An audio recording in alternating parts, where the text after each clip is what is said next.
pequeña diferencia constituye una gran diferencia.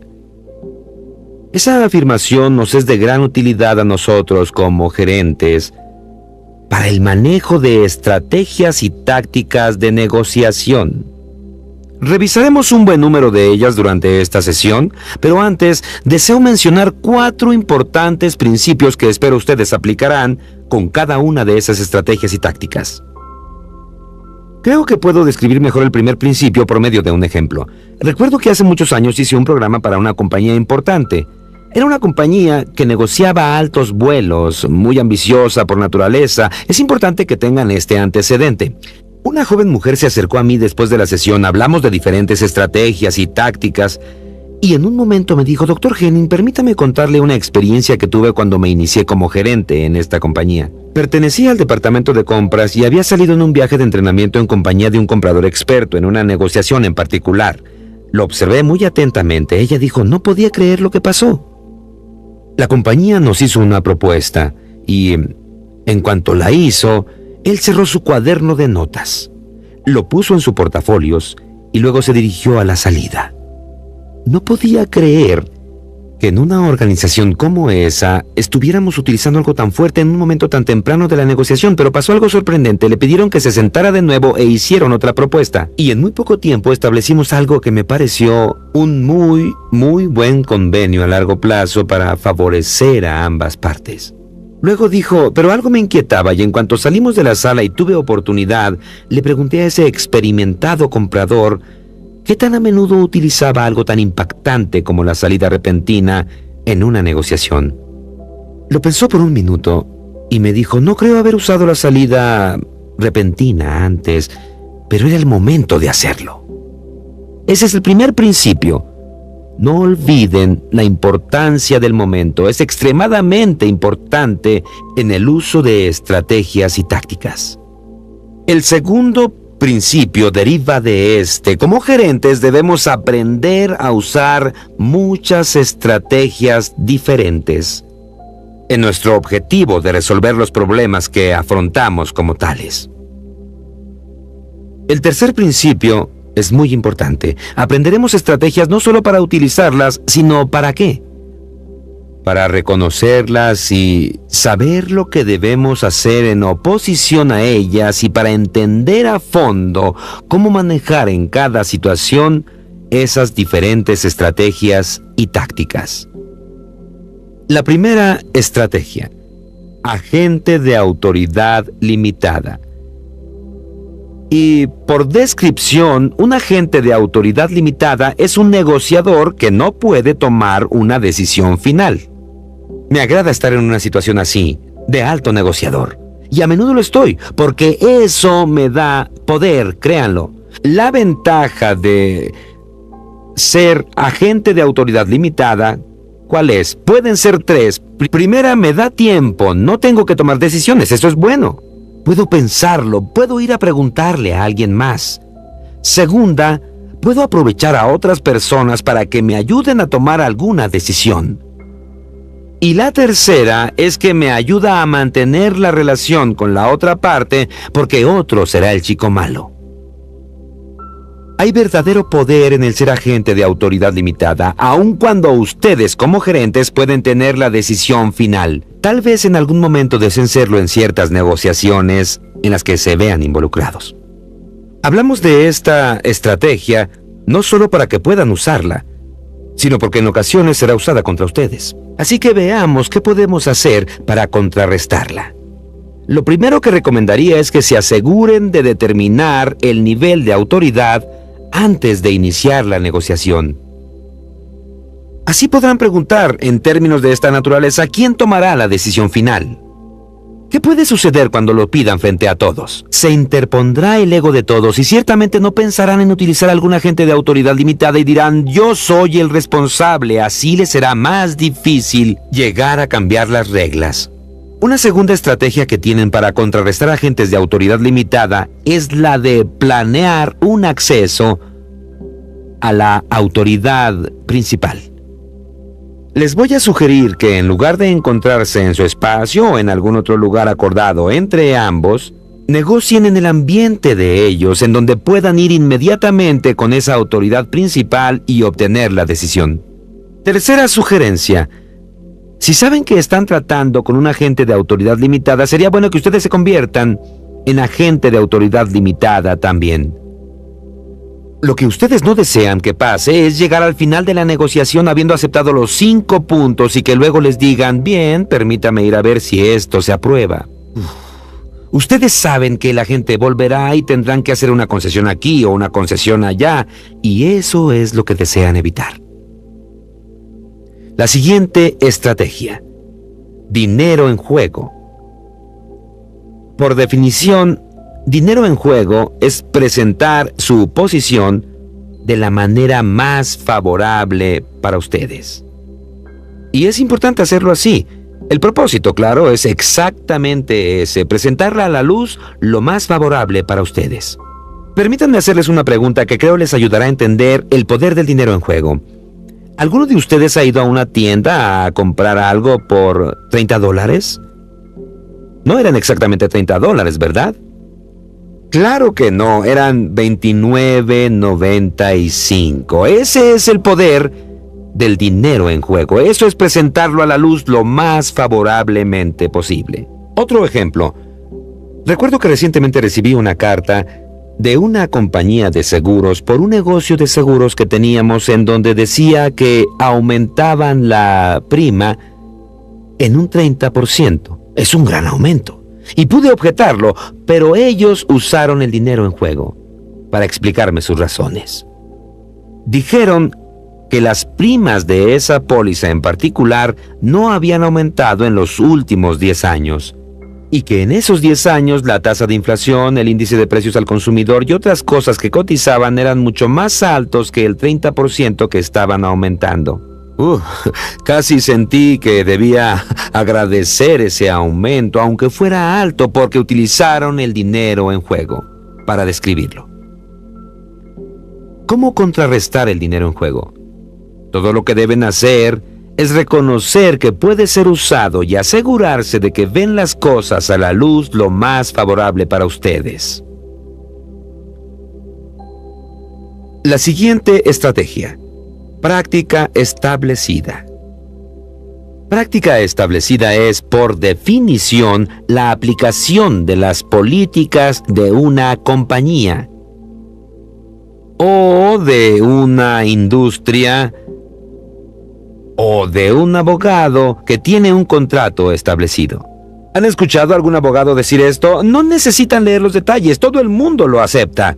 Y claro, el propósito de esta estrategia es el intento de hacerla no negociable, basados en el hecho de que es un estatus aceptado y no se puede ir en contra de él. Es una estrategia muy efectiva, úsenla. Recuerdo que en mi carrera como orador le dije a un director de entrenamiento que iba a hacer un cambio en su compañía. Me respondió, Jim, no puedes hacer eso. ¿Por qué? Le dije, es política de la compañía, contestó. Me retracté inmediatamente.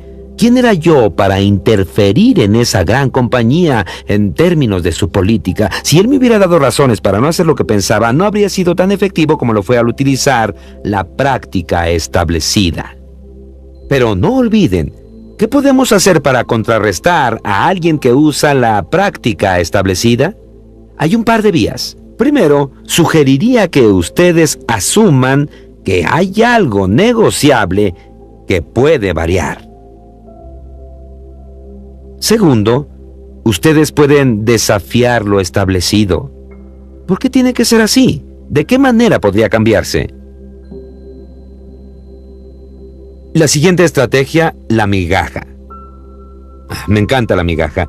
Por definición, la migaja consiste en pedir algo pequeño y es particularmente efectiva casi al final de la negociación, que es cuando se logra llegar a un acuerdo. Y claro, el propósito es conseguir un poco más de lo que ya se ha conseguido. Permítanme ilustrar esto detalladamente con el ejemplo de la compra de un avión. Francamente les diré que tal vez pagué un poco más de lo que debía, pero utilicé la migaja al final de la negociación. El individuo que vendía el avión había señalado 2 problemas menores que pretendía corregir en la nave. Ya habíamos negociado el precio a un cierto nivel y decidí intentar cerrar el trato arrojando la táctica de la migaja. Dije, creo que puedo aceptar el precio del que hablamos. ¿Por qué no me descuentas $5,000 y yo arreglaré esos 2 detalles que tiene el avión? ¿Qué dijo él? Sí, por supuesto. Ahora, piénsenlo. Había $5,000 en mi bolsillo y no en su bolsillo, y era yo quien estaba pidiendo algo. Si expongo este ejemplo, no es para decir que fui un buen negociador. Ya les dije que tal vez pagué un poco más de lo que debía. Lo expongo para hacerles una pregunta. Si ustedes fueran el individuo que vendía el aeroplano y vieran que me gusta, como les dije, ¿qué habría pasado si hubieran dicho no a la migaja? ¿Qué habría hecho yo? Sí, habría comprado el aeroplano de todos modos. Y el dinero habría quedado en su bolsillo y no en el mío porque él habría reconocido la migaja. Yo quiero desafiarlos a que como gerentes logren reconocer esas diferentes estrategias. A que se den cuenta de que si están frente a una migaja, a una verdadera migaja, ustedes pueden rehusarla y aún así cerrar el negocio. La siguiente estrategia tiene el mismo ejemplo. Fue la verdadera razón por la que pagué un poco más por ese aeroplano. El vendedor utilizó la siguiente estrategia, la del perrito. Esta maravillosa estrategia recibió su nombre del dueño de una tienda de mascotas y de un pequeño de 5 años que junto con sus padres entró a la tienda. Estaban a punto de cerrar y la familia buscaba un perrito. ¿Qué les dijo? ¿Por qué no se lo llevan a casa el fin de semana? Pueden decidir este lunes si desean comprarlo o no. Así vendió al perrito.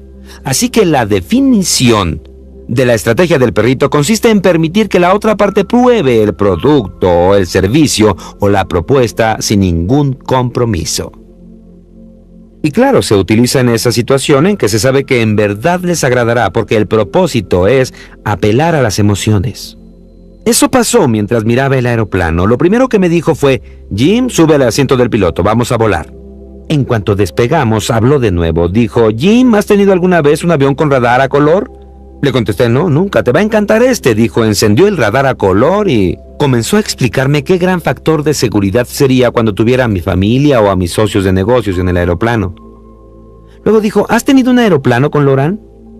Nunca lo había tenido. Te va a gustar, dijo, y lo encendió. Señaló a mi pueblo natal y me dijo, ¿te das cuenta? Green Bay está exacto. Dio el número de millas y apareció la lectura inmediatamente. Luego apretó otro botón y apareció la velocidad en tierra. Oh, los pilotos hacen eso. Apretó otro botón y apareció cuánto tiempo tardaría en llegar a mi destino final. ¿Que si me gustaba el aeroplano? Sí. Entonces dijo, ¿cuál es el teléfono de tu casa? Tomó el teléfono de vuelo, marcó el número y dijo, anda, dile a tu esposa cuánto estás disfrutando esto. En verdad me estaba gustando el aeroplano. Mientras estábamos por descender me dijo, mira esta parte del país, cuánta nieve, hay mal tiempo ahí. Entonces me preguntó, ¿alguna vez has tenido que aterrizar de emergencia porque tenías mal tiempo? Le contesté, por supuesto que sí. Te va a encantar este altímetro con radar. Lo encendió y me explicó cómo lanza un rayo y se sabe perfectamente qué tan alto está sobre el suelo. Pagué mucho por el aeroplano, pero él utilizó efectivamente la estrategia del perrito. Solo hay un consuelo en esto. Cuando venda el aeroplano, voy a utilizar la técnica del perrito y les aseguro que lo venderé. La siguiente estrategia: actuar y aceptar consecuencias.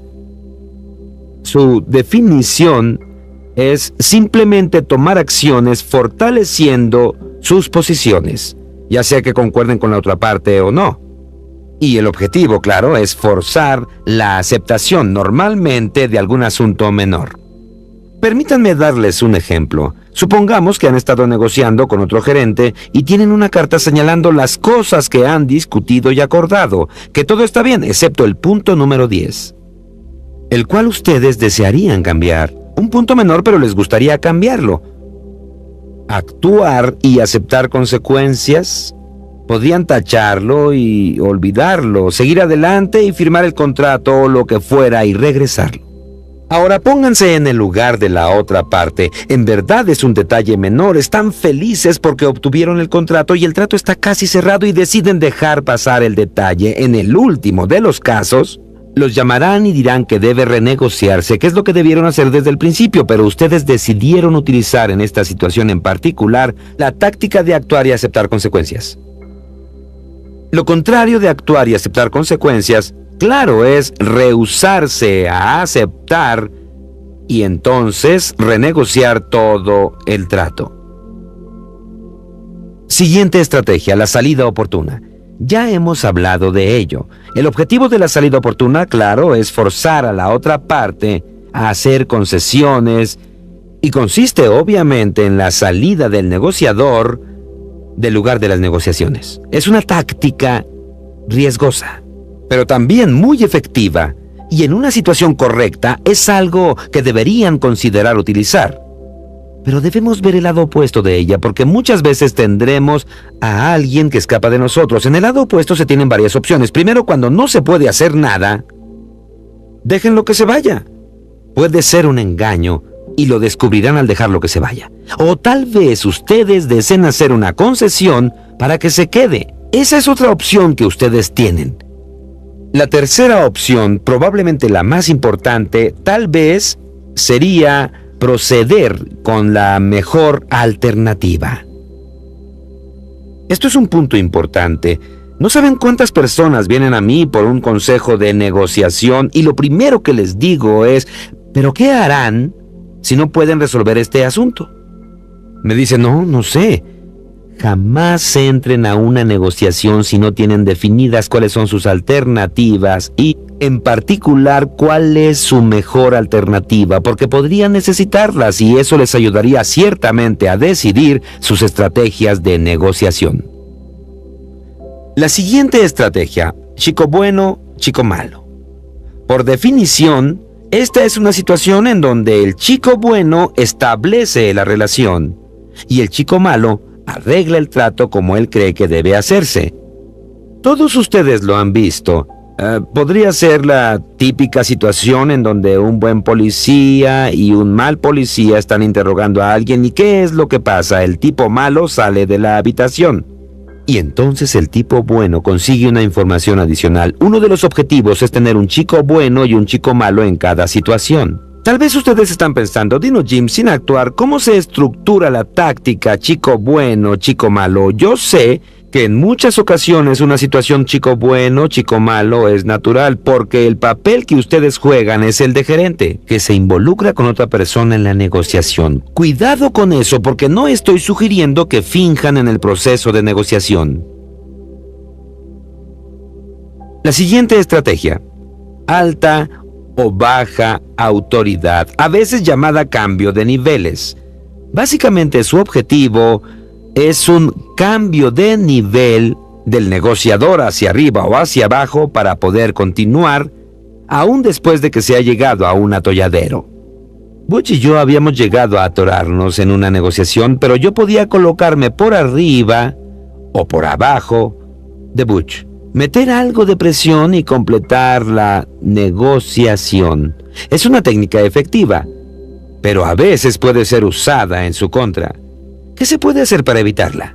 Si piensan que se está dando, alerten a la gente de su organización para que esto no pase, y esto ayudará a prevenir el cambio de niveles. La participación activa. He aquí una excelente estrategia que pueden usar invitando a la parte contraria a ponerse en el lugar de ustedes. Y el objetivo es, claro, ayudarlos a ver la situación desde su perspectiva, desde su lado. ¿Cuál sería un buen ejemplo de esto? Supongamos que alguno de ustedes me hace una propuesta que es algo absurda. Yo le diría, no sé cómo podría explicar eso a mi jefe. ¿Podría ponerse en mi lugar para ayudarme a entender? Simplemente invítenlos. Dos cosas pueden pasar. Que ellos sepan algo que ustedes no saben y tal vez puedan ayudarlos a explicarse, o si es en verdad una propuesta difícil, al ponerse en el lugar de ustedes, entenderán mejor lo que sienten y estarán más dispuestos a comprometerse con respecto a su propuesta. Lo más interesante de esto es que no hay un contraataque para esta estrategia, porque es una táctica ganadora 100%, solo están pidiendo que se pongan en su lugar. Entender, sentir, encontrarse. Una gran estrategia cuando se quiere ayudar a otro individuo a entender algo que no está comprendiendo. Es un simple proceso de 3 partes. Entiendo cómo te sientes. Ese es el primer paso. Número 2, yo o cualquier otra persona, y tal vez sea mejor enfocarlo a otro para dar el ejemplo, siente exactamente lo mismo que ustedes, hasta que ocurre ¿qué? Hasta que se encuentran y le explican a ese individuo que inicialmente se habían sentido igual que él en la misma situación, y cuando vea todo claro cambiará su manera de pensar. No es mejor esto que decir, oye animal, cambia tus ideas con respecto a esto. Deben empezar por decir que entienden cómo se siente la otra persona, y ésta se identificará con esta actitud y lentamente la llevarán a aceptar esta situación en particular.